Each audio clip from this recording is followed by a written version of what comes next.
What's up, guys? It's the Tech Playoffs and I'm back with another video. Okay, right here you can see that I have a Pixel 6 Pro and an iPhone 13. I normally test two phones, an iPhone and an Android phone. And in the past, most of the time, I've gravitated always towards iPhone because of all the optimizations and the way the phone works better with social media and battery performance. But lately I've noticed that I prefer using the Google Pixel 6 Pro versus my iPhone. And don't get me wrong, this isn't a good phone. This is a great phone. I'm not knocking it at all. They're both really good phones. But I just surprised lately in how I prefer to use Android and mainly on this Google Pixel experience. The iPhone is great. It is optimized really well for its processor, and its battery is really well as well. The battery's good as well. But I just got tired of the software. I mean, to me, iPhone, the software to me has looked the same for many years now. You still have pretty much the same grid layout other than the widgets that you can add to the screen now. I wish they would give you the ability to remove some of the apps and just place them wherever you want instead of having to like add blank tiles to get that look. It's still not as customizable as Android. So lately, like I said, I just prefer the clean look of the Google Pixel. I mean, this wallpaper, the way the app drawer just lights up, you can add these icons on the bottom. I mean, there's nothing new. Most of you guys know already how this is. The iPhone 14 is going to come out and the Google Pixel 7 is going to come out soon. I'm thinking that the Google Pixel 7 is going to dominate versus the iPhone 14. I mean, don't get me wrong, I'm sure the iPhone 14 is going to be a great phone, but from what I've seen so far, you can't just keep adding camera upgrades and expect people to continue buying your phones, especially when you're increasing the price. There is a rumor that the phone iPhone 14 is going to cost maybe $100 to $200 more than its predecessors. And if you look at the price tag now, the 13 Pro is about $1,000, and Pro Max is about $1,100. When you add tax to that, it is a really crazy price tag.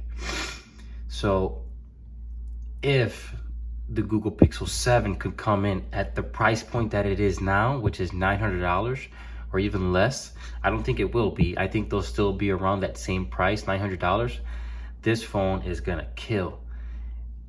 I know a lot of people that have been Apple diehards and they're switching to Pixels, switching to Samsungs because it's not like it used to be back in the day where Android was laggy and it wasn't a great experience.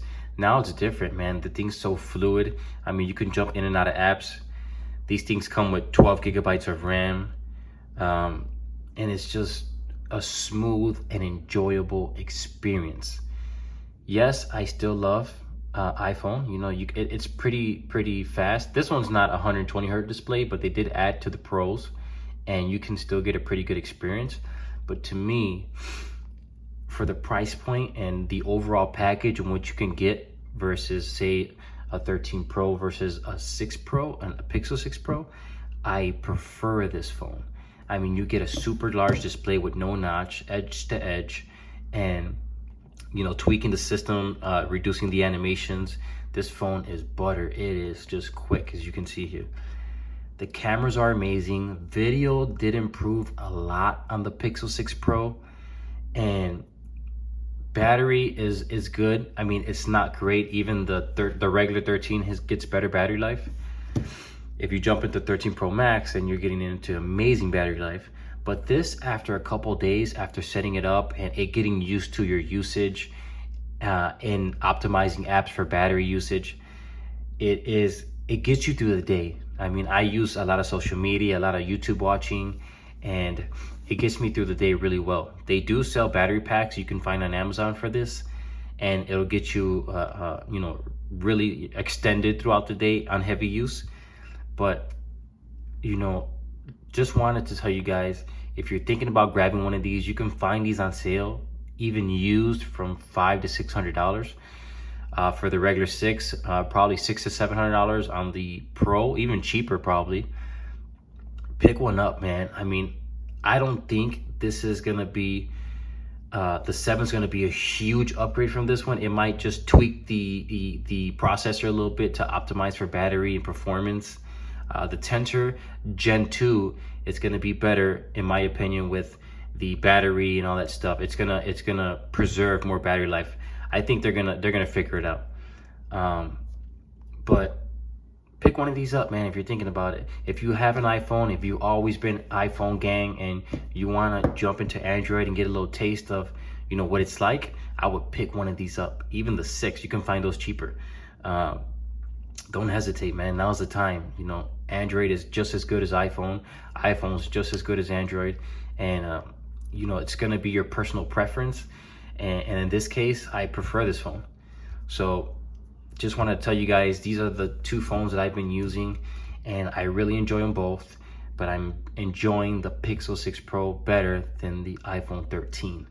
So if you guys have any questions or concerns, you can shoot me a comment down below, and I'll try to get to it as soon as I can. But you guys know me, I try to keep it real. I'm just telling you guys my experience and, you know, what I think you guys should do in certain scenarios. If you're thinking about, like I said, jumping into the Android world, you can pick up a regular 6 for pretty cheap nowadays. You don't have to pay that Apple Premium getting an iPhone. So, like I said, both cams are good. They both have their pros and cons. iPhone is no way perfect at all. Neither is a Pixel, but they're really good phones. So I'm gonna leave it there, guys. Like I said, if you have any concerns or questions, leave a comment. I'll get to it as soon as I can. Other than that, guys and girls, I really appreciate the support. And as always, have a blessed day. Peace.